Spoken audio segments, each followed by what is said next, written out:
नमस्ते दोस्तों, मैं हूं डॉक्टर पुनीत सिंह और स्वागत करता हूं आपका अपने यूट्यूब चैनल फार्मासाइट 2.0 पर। साथियों, आज हम एक दिल की ऐसी स्थिति के बारे में बात कर रहे हैं जिसको ब्रेडिकार्डिया बोला जाता है, जिसमें पल्स रेट कम चलती है, जो कि एक गंभीर परेशानी का संकेत भी हो सकती है। दोस्तों, हमारा जो दिल रहता है ये एक सही लय में, सही ताल में धड़कता है, जो कि अलग अलग साइड से, अलग अलग धमनियों से इसकी जो माप रहती है उसको चेक किया जाता है। जैसे कि ये रेडियल आर्टरी हो गई, यहाँ से भी इसको चेक किया जाता है, ब्रेकियल आर्टरी से भी चेक किया जाता है, दिल की धड़कन पर स्टेथोस्कोप लगाकर भी इसको चेक किया जाता है, कैरोटिड आर्टरी से भी इसको चेक किया जाता है। तो कई तरह से ये नब्ज रहती है और ज़्यादातर जो मोस्ट कॉमनली हम इसको देखते हैं वो रेडियल आर्टरी से देखते हैं। यहाँ पर हम 3 फिंगर अपनी लगाकर देखेंगे, 1 मिनट तक इसको हम काउंट करेंगे और जितनी भी इसकी गणना आती है 1 मिनट में, जैसे कि 60 आ रही है, 65 आ रही है, 70 आ रही है, तो उस हिसाब से उस स्थिति को चेक किया जाता है। जब हमारी जो पल्स रेट रहती है दोस्तों, ये 85 से ऊपर जाती है तो इस परेशानी को टैकीकार्डिया बोला जाता है, और 60 से नीचे अगर चल रही होती है तो इस परेशानी को ब्रेडिकार्डिया बोला जाता है। तो आज का टॉपिक है हमारा ब्रेडिकार्डिया। जो पल्स रेट डाउन चलती है वो किन कारणों की वजह से चलती है, क्या क्या परेशानियां रहती हैं। एक विशेष नोट मैं आपको बता देता हूँ। जो लोग रनिंग करते हैं, जो लोग एथलीट होते हैं, ज्यादा दौड़ भाग करते हैं, उन लोगों में 50 से 60 पल्स रेट रहना बहुत कॉमन रहती है। उनमें कोई परेशानी का संकेत नहीं रहता है। यदि कोई सामान्य पुरुष की ये कंडीशन रहती है तो उनमें परेशानी का संकेत हो सकता है। तो आज हम जानेंगे ब्रेडिकार्डिया के बारे में। क्या क्या इसके कारण रहते हैं, क्या इसके लक्षण रहते हैं, क्या ये मामूली तकलीफ रहती है कि वो गंभीर परेशानी रहती है। तो इसके बारे में हम सब कुछ जानेंगे। देखिए साथियों, जो ब्रेडिकार्डिया रहती है ये दिल की परेशानी का भी संकेत हो सकता है या फिर शरीर के अन्य कोई तकलीफ हो तो उसमें भी ये समस्या देखने को आती है। उसके बारे में मैं आपको डिटेल से सब कुछ समझाऊंगा। तो चलिए दोस्तों, सबसे पहले हम शुरू करेंगे कि ये जो पल्स रहती है उसको हम चेक कैसे करें। तो इसके कई तरह के मेथड रहते हैं। सबसे सिंपल, यदि आपके पास में कोई भी मेडिकल फैसिलिटी, कोई भी मेडिकल इंस्ट्रूमेंट अवेलेबल नहीं है, तो आप सिंपली, ये हमारी रेडियल आर्टरी है, यहाँ पर आप 3 फिंगर लगाएंगे तो आपको बीच वाली उंगली से आपको महसूस होगा एक नस धड़क रही होती है, जिसको आप 1 मिनट तक काउंट करेंगे तो जो भी गणना आएगी उससे आप पता लगा सकते हैं कि आपकी स्थिति क्या है हार्ट की। या फिर एक इंस्ट्रूमेंट आता है पल्स ऑक्सीमीटर, जैसे कि आप स्क्रीन पर देख रहे होंगे और आप भली भांति जानते भी होंगे। जब आप इसको अपने फिंगर में लगाते हैं, किसी भी फिंगर में आप लगा के देख लेना, तो वो उसकी वैल्यू दे देता है। जैसे कि 60, 70, 100, 150, जितनी भी धड़क रही होती है वो उसकी वैल्यू दे देता है। उस हिसाब से भी आप पता लगा सकते हैं।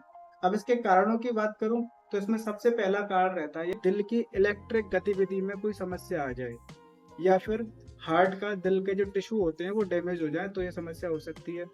थायराइड जो ग्रंथि होती है, यदि वो कम सक्रिय रहती है, थायराइड कम रहती है, तो मेटाबॉलिज्म भी स्लो पड़ जाता है, धीमा पड़ जाता है, जिससे पल्स भी गिर जाती है।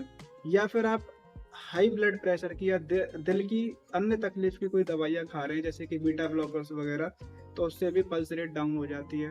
कैल्शियम, पोटेशियम जो मिनरल्स होते हैं, जब ये कम हो जाते हैं तो इससे भी पल्स रेट डाउन हो जाती है।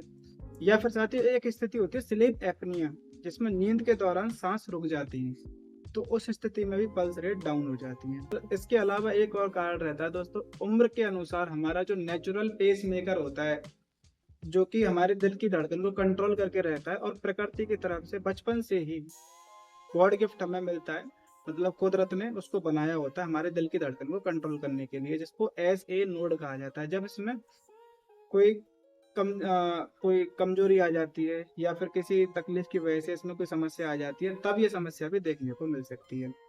अब हम साथ बात करेंगे दोस्तों कि आपको धड़कन कम होने के साथ साथ, पल्स रेट कम होने के साथ साथ अगर ये भी लक्षण महसूस हो तो आपको तुरंत ही दिल के डॉक्टर के पास में या अपने किसी फिजिशियन डॉक्टर के पास में जाकर पहले सलाह मशवरा कर लेना चाहिए। जैसे कि आपको काम करने पर सांस बहुत ज़्यादा फूल रही है, थकान, कमजोरी महसूस हो रही है, सांस लेने में दिक्कत आ रही है, बेहोशी आ रही है, और सीने में दर्द महसूस हो रहा है, सिर में हल्का फुल्का दर्द महसूस हो रहा है। यदि ये समस्याएं आपको हैं, धड़कन कम होने के साथ साथ, तो आपको तुरंत ही कार्डियोलॉजिस्ट या फिर अपने फिजिशियन डॉक्टर के पास में जाकर दिखा लेना चाहिए।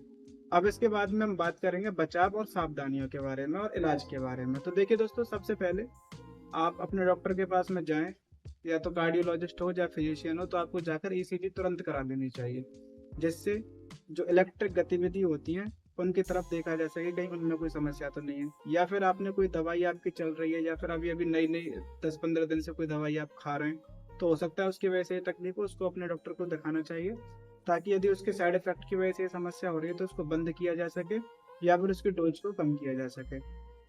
इसके बाद में साथियों, यदि आपको फिर भी दिल की धड़कन लगातार कंटिन्यूअस कम होती जा रही है, आपको किसी अन्य दवाइयों से या किसी चीज़ से सफलता नहीं मिल रही है, तो डॉक्टर आपको पेसमेकर लगाने की सलाह देते हैं, जिस समस्या का पूर्ण रूप से इलाज हो जाता है। साथियों, पल्स रेट का देखना आपकी सेहत का देखना भी होता है, इसलिए आपको ऐसे मामलों में बिल्कुल भी लापरवाही नहीं करनी चाहिए, और तुरंत यदि ऐसी कोई भी समस्या आपके पास में हो तो आपको अपने डॉक्टर को तुरंत दिखा लेना चाहिए। उम्मीद करूंगा आपको ये मेरे द्वारा समझाई हुई जानकारी समझ में आई होगी।